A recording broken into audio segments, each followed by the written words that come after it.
Welcome to my YouTube channel. In this video, we are going to discuss about a very famous English poet named John Donne. He was born in 1572 in Bread Street, London. His parents were Roman Catholics. His father John, इनके father का नाम है John, जो कि iron मंगर है, means iron का trade करते हैं. एंड इनकी मदर एलिजाबेथ थिंकर्स और राइटर्स की फैमिली से बिलोंग करती है. एंड जो इनकी मदर हैं एलिजाबेथ, वो सर थॉमस मोर की ग्रेट नीस है, मीन्स भतीजी है. ठीक है, सो आप इसी बात से आइडिया लगा सकते हो कि इनकी फैमिली के अंदर भी, मीन्स इनकी मदर की फैमिली के अंदर भी काफ़ी सारे राइटर्स थे. ठीक है, बिटवीन 1572 एंड 1581 इनके फादर की डेथ हो गई थी. ठीक है, एंड इन्होंने अपनी तीनों बहनों को भी खो दिया था. एंड उसके बाद इनकी मदर एलिजाबेथ जॉन साइमिंग्स से शादी कर लेती हैं. ठीक है, at the age of 12 in 1584 he did matriculation from Hart Hall, Oxford and also studied at Cambridge. Cambridge में भी इन्होंने पढ़ाई की थी. ठीक है, एंड 1592 के अंदर he got admitted to Lincoln's Inn which was the reputed seat of legal humanities. उसके बाद वो सर थॉमस अगर्टन को ज्वाइन करते हैं. ठीक है, एंड सर थॉमस अगर्टन जो हैं, इनके ब्रदर इन लॉ की एक बेटी है जिसका नाम है एन. सो ये उसके बाद एन से शादी कर लेते हैं. ठीक है, चलिए, सो अब हम आगे डिस्कस करते हैं. इसी वजह से इनको इम्प्रिजेंट भी किया जाता है, मीन्स इनको कैद करके रखा जाता है. ठीक है, और इनको इनकी सर्विसेज से भी हटा दिया जाता है. लेकिन कोर्ट ऑफ ऑडियंसेस ने इनकी मैरिज को अपहेल्ड रखा, मीन्स इनकी मैरिज को उन्होंने बरकरार रखा. ठीक है, चलिए, अपनी शादी के बाद करीबन 14 ईयर्स के अंदर ही ये 10 बच्चों के बाप बन गए थे. ठीक है, जिसमें से इनके 3 जो बच्चे हैं और इनकी वाइफ है उनकी डेथ हो जाती है. ठीक है, मीन्स इनके टोटल 10 चिल्ड्रन थे, जिसमें से 3 बच्चों की डेथ हो गई. एंड लास्ट में इनकी वाइफ ने एक बच्चे को बर्थ दिया. उसके बाद 5-6 दिन बाद इनकी वाइफ की भी डेथ हो गई थी. ठीक है, सो ये इनके लिए एक ऐसा हम कह सकते हैं एक इवेंट रहा इनकी लाइफ में जो बहुत ही दुख भरा था.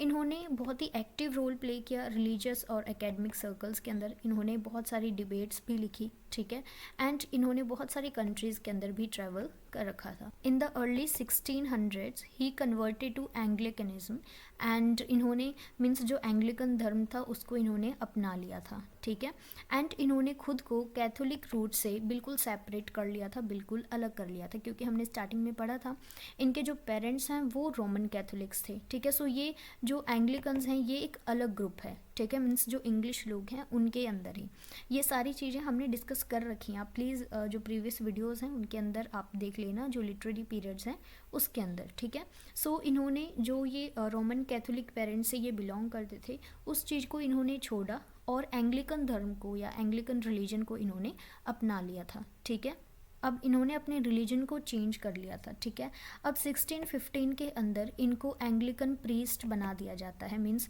जो चर्च के अंदर एक प्रीस्ट होता है, मीन्स जो वहाँ पे पादरी जिसको कहते हैं, सो वो इनको उस पोजीशन पे इनको रखा गया. ठीक है, एंड 1621 के अंदर he was appointed as dean of St. Paul Cathedral.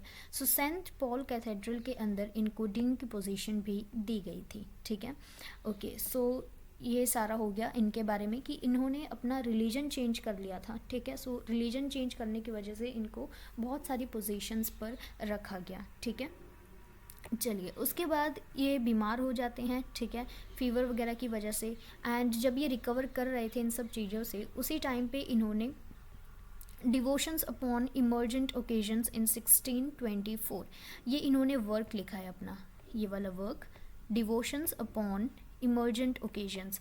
सो ये वर्क इन्होंने तब लिखा जब ये अपने इस फीवर से, अपनी इस इलनेस से रिकवर कर रहे थे.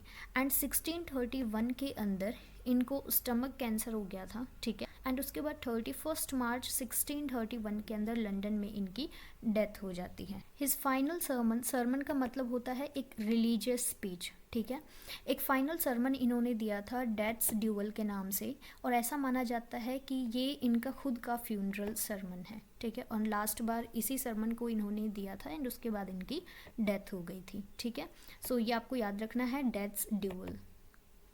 ओके, सो अब हम इनके कुछ पोएम्स की बात करते हैं. इन्होंने बहुत सारी पोइट्री लिखी है. पोइट्री के अंदर देखो जो इन्होंने जिन थीम्स के ऊपर इन्होंने लिखा है वो है लव, रिलीजियस और एलिजीज.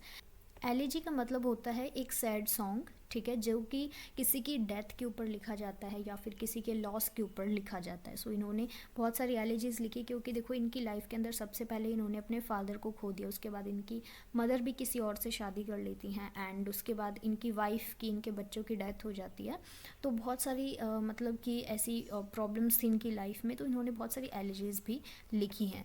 सो इसमें एक बहुत इंपॉर्टेंट वर्क है जो शायद आपने पढ़ा होगा, द गुड मोरो, ठीक। दूसरा वर्क है डेथ बी नॉट प्राउड, ये भी आपने पढ़ा होगा कहीं ना कहीं, ठीक है। ये दो इनके बहुत इंपॉर्टेंट वर्क हैं। नेक्स्ट द फ्ली भी इनका वर्क है, एंड अ वेल्डिकेशन फॉरबिडिंग मॉर्निंग, ये भी इनका वर्क है। सो ये चार इनके वर्क हैं, पोइट्री के अंदर बहुत फेमस हैं, जिसमें death B not proud and the good मोरो ये आपने ज़रूर कहीं ना कहीं सुने होंगे और इनके बारे में पढ़ा होगा। इन्होंने बहुत सारी एलिजीज लिखी हैं जो कि लव, मोरालिटी, इन सब थीम्स के ऊपर हैं। एंड इन्होंने बहुत सारा प्रोस वर्क भी लिखा है जिसके अंदर इनके सरमन्स हैं, मीन्स इनके उपदेश हैं। एंड इन्होंने बहुत सारे डिवोशनल वर्क्स भी लिखे हैं। जो इनका ये वर्क है डिवोशंस अपॉन इमर्जेंट ओकेजन्स, ये इन्होंने तब लिखा था जब ये अपनी इलनेस से रिकवर कर रहे थे, ठीक है। सो ये सारे इनके वर्क हैं, बहुत इंपॉर्टेंट हैं। एंड आगे हम इन्हीं की ही दो सोनेट्स हैं या पोएम्स हैं, उनको हम डिस्कस करेंगे, ठीक है। बहुत इंपॉर्टेंट है, डेथ बी नॉट प्राउड, ठीक है, उसको डिस्कस करेंगे, एंड अ गुड मोरो, आई थिंक ये दोनों ही बहुत इंपॉर्टेंट हैं, द गुड मोरो, ठीक है। सो इन दोनों को हम पढ़ेंगे। सो ये इनकी लाइफ के बारे में था, ओके। एंड इनके पेरेंट्स जो थे वो रोमन कैथोलिक थे, लेकिन बाद में ये अपना रिलीजन चेंज कर लेते हैं, ठीक है। So okay, so I think आपको सब कुछ क्लियर हो गया होगा इनके बारे में। एंड विलियम शेक्सपियर के बारे में भी मैंने वीडियो अपलोड कर रखी है, अगर आपने नहीं देखी है तो वो भी देख लेना। एंड इसी के साथ इनका जो इंट्रोडक्शन वाला पार्ट है वो कंप्लीट होता है। अब आगे हम इनके वर्क्स को डिटेल में पढ़ेंगे, ठीक है। Thank you so much, and please video को लाइक कर लेना एंड चैनल को सब्सक्राइब कर लेना अगर आप पहली बार विजिट कर रहे हो तो। Have a good day.